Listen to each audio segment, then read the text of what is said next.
ಅಮಿತ್ ಶಾ ಮತ್ತು ಸಿಎಂ ಭೇಟಿಗೆ ಸಮಯ ಅಂತೂ ನಿಗದಿಯಾಗಿದೆ. ಇವತ್ತು ಮಧ್ಯಾಹ್ನ 12:30ಕ್ಕೆ ಅಮಿತ್ ಶಾ ಅವರನ್ನ ಭೇಟಿ ಮಾಡ್ತಾರೆ ಸಿಎಂ ಬಸವರಾಜ ಬೊಮ್ಮಾಯಿ ಅವರು. ಯಾವುದೇ ರೀತಿಯಲ್ಲೂ ಕೂಡ ಈ ಸಲ ಸಂಪುಟದ ವಿಚಾರಕ್ಕೆ ಸಂಬಂಧಪಟ್ಟ ಹಾಗೆ ಸುಮ್ಮನೆ ಬರಬಾರ್ದು ಅನ್ನುವಂಥ ನಿರ್ಧಾರ ಮಾಡಿಕೊಂಡ ಹಾಗೆ ಕಾಣಿಸ್ತಾ ಇದೆ. ಈ ಹಿನ್ನೆಲೆಯಲ್ಲಿ ಸಂಪುಟದ ಬಗ್ಗೆ ಅಮಿತ್ ಶಾ ಜೊತೆ ಚರ್ಚೆ ಮಾಡುವ ಸಾಧ್ಯತೆ ಇದೆ. 12:30ಕ್ಕೆ ಅಮಿತ್ ಶಾ ಅವರ ನಿವಾಸದಲ್ಲಿ ಸಿಎಂ ಭೇಟಿಯನ್ನ ಮಾಡ್ತಾರೆ. ಆಗ ಎಲ್ಲ ವಿಚಾರಗಳು ಚರ್ಚೆಗೆ ಬರಲಿದೆ. ಹಾಗೇನೆ ಯಾರು ಈ ಒಂದು ಸಂಪುಟದ ಒಳಗಡೆ ಬರ್ತಾರೆ, ಅವರಿಗೆ ಯಾರಿಗೆ ಕೋಕ್ ಕೊಡಬೇಕು ಎಲ್ಲ ಪಟ್ಟಿಯೊಂದಿಗೆ ಅಮಿತ್ ಶಾ ಅವರ ಜೊತೆ ಸಿಎಂ ಚರ್ಚೆಯನ್ನ ಮಾಡಲಿದ್ದಾರೆ. ಇನ್ನು ಈ ಒಂದು ಭೇಟಿ ಬಳಿಕ ಸಂಪುಟ ಸರ್ಕಸ್ಗೆ ಅಂತೂ ಇಂತೂ ಅಂತಿಮ ಮುದ್ರೆ ಬೀಳುವಂತಹ ಸಾಧ್ಯತೆ ಕೂಡ ಇದೆ. ಯಾಕಂದ್ರೆ ಮೊನ್ನೆ ಅಷ್ಟೇ ಅಮಿತ್ ಶಾ ಅವರು ಬಂದಂತಹ ಸಂದರ್ಭದಲ್ಲಿ ಹಾಗೇನೆ JP ನಡ್ಡಾ ಅವರು ಬಂದಂತಹ ಸಂದರ್ಭದಲ್ಲಿ ಫೈನಲ್ ಆಗುತ್ತೆ ಅಂತಾನೆ ಹೇಳಲಾಗ್ತಾ ಇತ್ತು. ಆದ್ರೆ ಆ ನಂತರ ದೆಹಲಿಗೆ ಹೋದ್ಮೇಲೆ ಪ್ರಧಾನಿ ಜೊತೆ ಚರ್ಚೆ ಮಾಡಿದ ಮೇಲೆ ಇವೆಲ್ಲವೂ ಕೂಡ ಫೈನಲ್ ಆಗುತ್ತೆ ಅನ್ನುವಂತಹ ಮಾತುಗಳು ಕೇಳಿ ಬಂತು. ಸೊ ನಿನ್ನೆ ಅಷ್ಟೇ ಸಿಎಂ ದೆಹಲಿಗೆ ಹೋಗಿದ್ದಾರೆ, ಅಲ್ಲಿ ಕಾರ್ಯಕ್ರಮದಲ್ಲಿ ಭಾಗಿಯಾಗಿದ್ದಾರೆ. ಇವತ್ತು ಅವರ ಪೂರ್ವ ನಿಗದಿತ ಕಾರ್ಯಕ್ರಮಗಳನ್ನ ಕ್ಯಾನ್ಸಲ್ ಮಾಡಿಕೊಂಡು, ಬೆಂಗಳೂರಲ್ಲಿ ಇದ್ದಂತಹ ಅನೇಕ ಕಾರ್ಯಕ್ರಮಗಳನ್ನ ಕ್ಯಾನ್ಸಲ್ ಮಾಡಿಕೊಂಡು ಇವತ್ತು ಅಲ್ಲೇ ಉಳ್ಕೊಂಡಿದ್ದಾರೆ. ಹಾಗಾಗಿ ಇವತ್ತು ಈ ಒಂದು ಸಂಪುಟ ಸರ್ಕಸ್ಗೆ ತೆರೆ ಬೀಳತ್ತಾ, ಫೈನಲ್ ಆಗತ್ತಾ ಪಟ್ಟಿ, ಯಾರ್ಯಾರಿಗೆ ಮಂತ್ರಿಗಿರಿ ಸಿಗುವಂತಹ ಚಾನ್ಸಸ್ ಇದೆ, ಯಾರ್ಯಾರಿಗೆ ಮಂತ್ರಿಗಿರಿಯಿಂದ ಔಟ್ ಆಗುವಂತಹ ಚಾನ್ಸಸ್ ಇದೆ.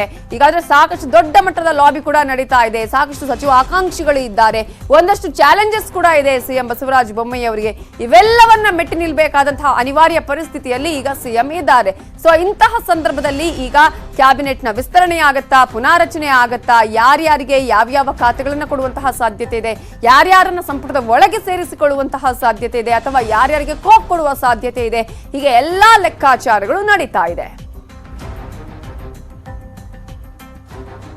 ಇವೆಲ್ಲದರ ಬಗ್ಗೆ ಇನ್ನಷ್ಟು ಡೀಟೇಲ್ಸ್ ಕೊಡೋದಕ್ಕೆ ನಮ್ಮ ದೆಹಲಿ ಪ್ರತಿನಿಧಿ ಧರಣೀಶ್ ಈಗ ನೇರ ಸಂಪರ್ಕದಲ್ಲಿದ್ದಾರೆ. ಧರಣೀಶ್, ಅಂತಿಂತು ಸಮಯ ನಿಗದಿ ಆಗಿದೆ, ಇವತ್ತೇ ಫೈನಲ್ ಆಗ್ಲಿ ಅಂತ ಹೇಳಿ ಆಕಾಂಕ್ಷಿಗಳು ಕೂಡ ಕಾಯ್ತಾ ಇದ್ದಾರೆ.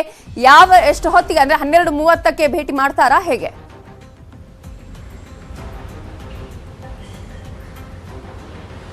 ಈಗ ರಾಜ್ಯದ ಸಚಿವ ಸಂಪುಟ ಪುನರ್ರಚನೆ ವಿಷಯ ಬಹಳ ದಿನಗಳಿಂದ ನೆನೆಗುದಿಗೆ ಬಿದ್ದಿತ್ತು. ಈಗ ಅದು ತಾರ್ಕಿಕವಾಗಿ ಅಂತ್ಯ ಕಾಣುವಂತ ಸ್ಥಿತಿಗಳು ತಲುಪಿದವೆ ಅಂತ ಅನ್ನಿಸ್ತಿದೆ. ಯಾಕೆ ಅಂತಂದ್ರೆ ಮುಖ್ಯಮಂತ್ರಿ ಬಸವರಾಜ ಬೊಮ್ಮಾಯಿ ಅವರು ಈಗ 12:30ವರೆಗೆ ಕೇಂದ್ರ ಗೃಹ ಸಚಿವ ಅಮಿತ್ ಶಾ ಅವರನ್ನ ಭೇಟಿ ಮಾಡ್ತಿದ್ದಾರೆ. ಭೇಟಿಯ ಸಂದರ್ಭದಲ್ಲಿ ಯಾವ ರೀತಿಯಲ್ಲಿ ಸಚಿವ ಸಂಪುಟದ ಪುನರ್ರಚನೆ ಮಾಡಬೇಕು, ಯಾರನ್ನ ತೆಗೆದುಕೊಳ್ಬೇಕು, ಯಾರನ್ನ ಕೈ ಬಿಡಬೇಕು, ಜಿಲ್ಲೆ ಜಾತಿ ಪ್ರದೇಶಗಳ ವಿಷಯದಲ್ಲಿ ಯಾವ ನಿಲುವನ್ನು ತೆಗೆದುಕೊಳ್ಬೇಕು, ಹಿರಿಯರನ್ನ ಕೈ ಬಿಡೋದಾದರೆ ಯಾರನ್ನ ಕೈ ಬಿಡಬೇಕು, ಹೇಗೆ ಅವ್ರಿಗೆ ಪರ್ಯಾಯ ವ್ಯವಸ್ಥೆ ಮಾಡುವಂಥದ್ದು ಹೇಗೆ ಅನ್ನುವಂತಹ ಭಾಳಷ್ಟು ವಿಷಯಗಳಿದ್ದಾವೆ. ಆ ಎಲ್ಲ ವಿಷಯಗಳನ್ನು ಪರಾಮರ್ಶೆಯನ್ನು ಮಾಡಬೇಕಾಗತ್ತೆ, ಚರ್ಚೆಯನ್ನು ಮಾಡಬೇಕಾಗತ್ತೆ. ಅದೇ ಕಾರಣಕ್ಕೋಸ್ಕರ ರಾಜ್ಯಕ್ಕೆ ಅಮಿತ್ ಶಾ ಮತ್ತು JP ನಡ್ಡಾ ಹೋಗಿದ್ದಂಥ ಸಂದರ್ಭದಲ್ಲಿ ಸುದೀರ್ಘವಾಗಿ ಚರ್ಚೆ ಮಾಡಲಿಕ್ಕೆ ಸಾಧ್ಯ ಆಗಿರಲಿಲ್ಲ. ಎಲ್ಲ ಆಯಾಮಗಳ ದೃಷ್ಟಿಯಲ್ಲಿ ಸಮನ್ವಯ ಸಾಧ್ಯ ಆಗಿರಲಿಲ್ಲ. ಮತ್ತು ಎಲ್ಲಕ್ಕಿಂತ ಹೆಚ್ಚಾಗಿ ಈಗ ಮುಂದಿನ ವರ್ಷ ನಡೆಯುವಂಥ ಚುನಾವಣೆ ದೃಷ್ಟಿಯಲ್ಲಿ ಇದನ್ನು ಮಾಡಬೇಕಾಗತ್ತೆ. ಯಾಕೆಂದರೆ ಈಗ ಮಾಡುವಂತಹ ಸಚಿವ ಸಂಪುಟದ ಪುನರ್ರಚನೆ ಅಥವಾ ವಿಸ್ತರಣೆ ಏನೇ ಇರ್ಬೋದು, ಅದು ಈ ಸರ್ಕಾರದ ಕಡೆಯ ಸಂಪುಟ ಕಸರತ್ತು ಆಗಿರುತ್ತೆ.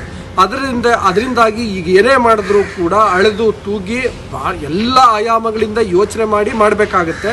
ಆ ಕಾರಣಕ್ಕೋಸ್ಕರನೇ ಹೆಚ್ಚಿನ ಸಮಯ ಬೇಕಾಗುತ್ತೆ ಅನ್ನೋ ಕಾರಣಕ್ಕೋಸ್ಕರ ದೆಹಲಿಗೆ ಕರೆಸ್ಕೊಂಡಿದ್ದಾರೆ ಅನ್ನುವಂಥ ಮಾಹಿತಿಗಳು ಕೂಡ ಲಭ್ಯ ಆಗ್ತಿದ್ದಾವೆ.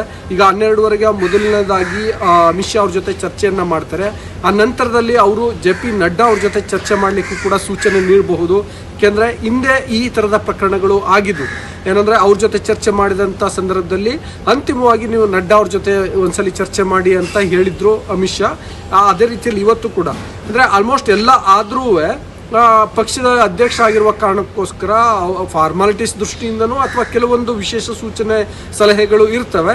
ಅದರಿಂದಾಗಿ ಅವರನ್ನು ಸಂಪರ್ಕಿಸಿ ಅಂತ ಹೇಳ್ಬೋದು. ಅದರಿಂದಾಗಿ ಮುಖ್ಯಮಂತ್ರಿ ಬಸವರಾಜ ಬೊಮ್ಮಾಯಿ ಇವತ್ತು ಸಂಜೆ JP ನಡ್ಡಾ ಅವರನ್ನು ಭೇಟಿ ಮಾಡ್ಬೋದು. ಇವರಿಬ್ಬರನ್ನು ಭೇಟಿ ಮಾಡಬೇಕು ಅಂತಾನೆ ನಿನ್ನೆಯಿಂದ ಅವರು ದೆಹಲಿನಲ್ಲಿ ಠಿಕಾಣಿ ಹೂಡಿದ್ದಾರೆ. ನಿನ್ನೆನೇ ಇಬ್ಬರನ್ನ ಭೇಟಿ ಆಗಬೇಕು, ಊರಿನಲ್ಲಿ ಇರಲಿಲ್ಲ. ಅಮಿತ್ ಶಾ ಅಸ್ಸಾಂ ಪ್ರವಾಸದಲ್ಲಿದ್ದರು. ಮಾತಾಡಿಸ್ತೀನಿ ಧರಣೇಶ್, ಹಾಗೆ ಸಂಪರ್ಕದಲ್ಲಿರಿ. ಸುಪ್ರೀಂ